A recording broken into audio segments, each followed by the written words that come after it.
Lalu bagaimana seharusnya yang dilakukan konsumen untuk menghindari kasus penipuan pembelian produk dan juga maraknya investasi ilegal? Kita sudah bergabung bersama dengan pengurus harian Yayasan Lembaga Konsumen Indonesia atau YLKI, ada Pak Sudaryatmo. Selamat siang, Assalamualaikum Pak Sudaryatmo. Ya, selamat siang, Waalaikumsalam.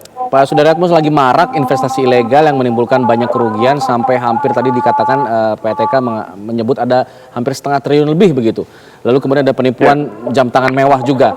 Kita bahas satu-satu. Kalau misalnya untuk investasi ilegal ini, apakah kemudian korban-korban yang merasa dirugikan ini bisa mendapatkan asetnya kembali, uangnya kembali?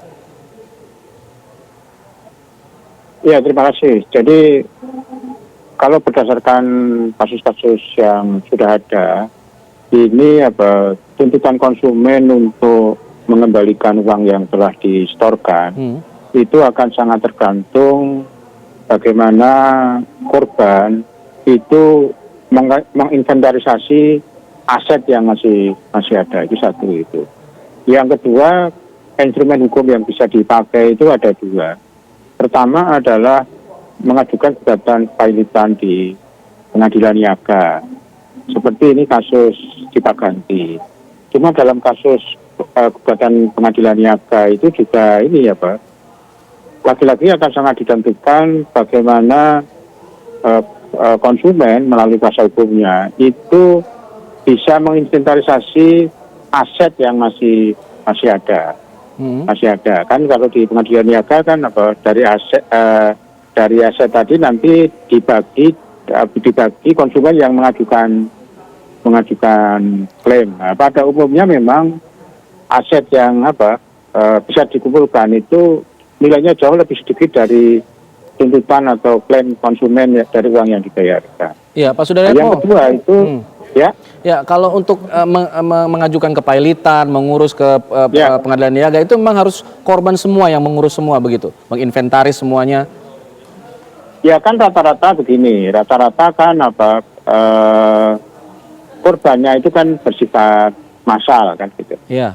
Korbannya itu bersifat massal. Jadi kalau mengajukan gugatan sendiri itu itu sangat tidak praktis. Tapi dengan adanya gugatan pilit, nanti kan ada rapat kreditur macam-macam. Jadi ada inventarisasi jumlah tagihan macam-macam. Jadi yang berhak mendapat itu yang dia mengajukan klaim. Walaupun itu tadi belum tentu jangankan 100%, 50% atau sudah bagus bagus, karena akan sangat tergantung berapa aset yang bisa diinventarisasi tadi. Oke, kalau itu kan untuk kasus investasi ilegal. Nih kalau untuk kasus jam tangan nih asetnya ada jam tangan begitu, tapi sertifikatnya tidak ada. Ada juga jam yang tidak diberikan. Ini bagaimana kemudian korban bisa kemudian mengklaim balik asetnya atau uangnya?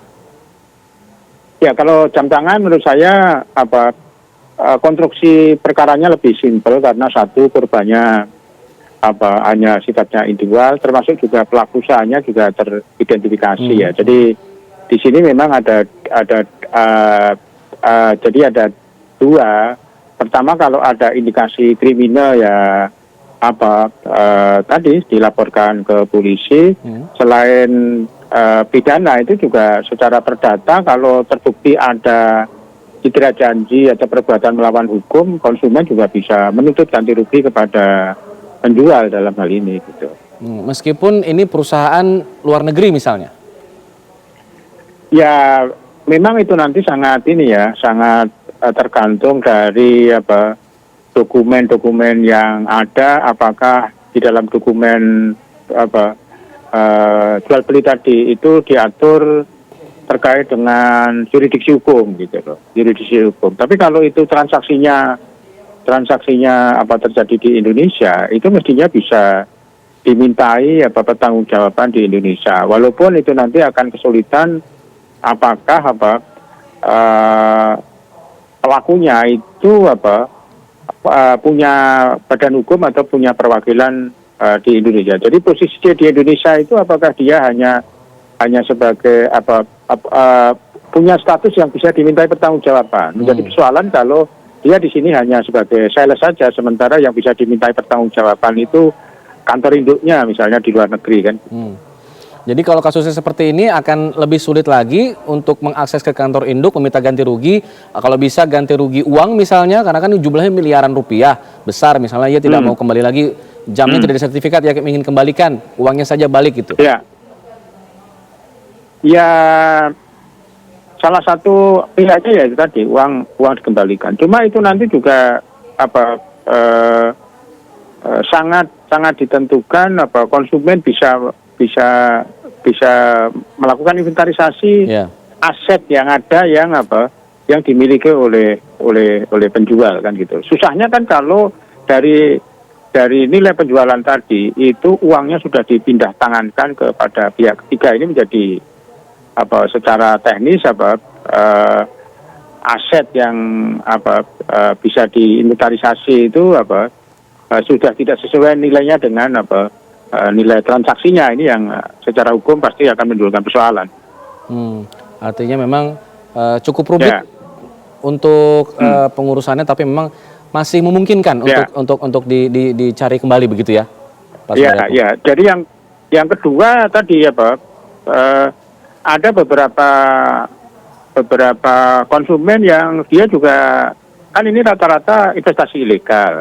Kalau investasi ilegal itu kan ada unsur pidananya dan dia dilaporkan ke polisi, tapi dari pihak kuasa hukum konsumen itu minta juga kejaksaan itu menggunakan mekanisme tuntutan pidana digabung dengan ganti rugi. Di KUHP itu memang diatur, cuma ini memang jarang dipakai oleh jaksa karena jadi di dalam pada umumnya kan kalau kasus pidana biasa itu kan dia hanya nanti aset yang disita, terus asetnya apakah dikembalikan kepada yang berhak, disita oleh negara macam-macam. Nah, dalam konteks gugatan ganti rugi itu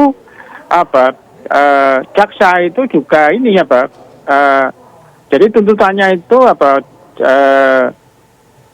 aset yang disita itu dibagikan kepada korban. Cuma ini memang kalau korbannya ribuan itu menjadi pekerjaan ekstra bagi jaksa karena harus menginventarisasi korban macam-macam itu tadi. Jadi instrumen hukumnya di KUHP itu sudah ada, tapi sepanjang catatan YLKI itu jaksa itu tidak pernah menggunakan ketentuan ini.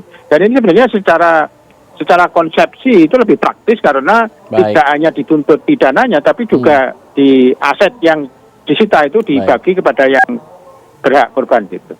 Baik, terima kasih Pak Sudaryatmo. Semoga keterangan dari Pak Sudaryatmo ini memberikan penjelasan bagi para korban yang merasa dirugikan dalam kasus-kasus ini. Terima kasih, selamat siang.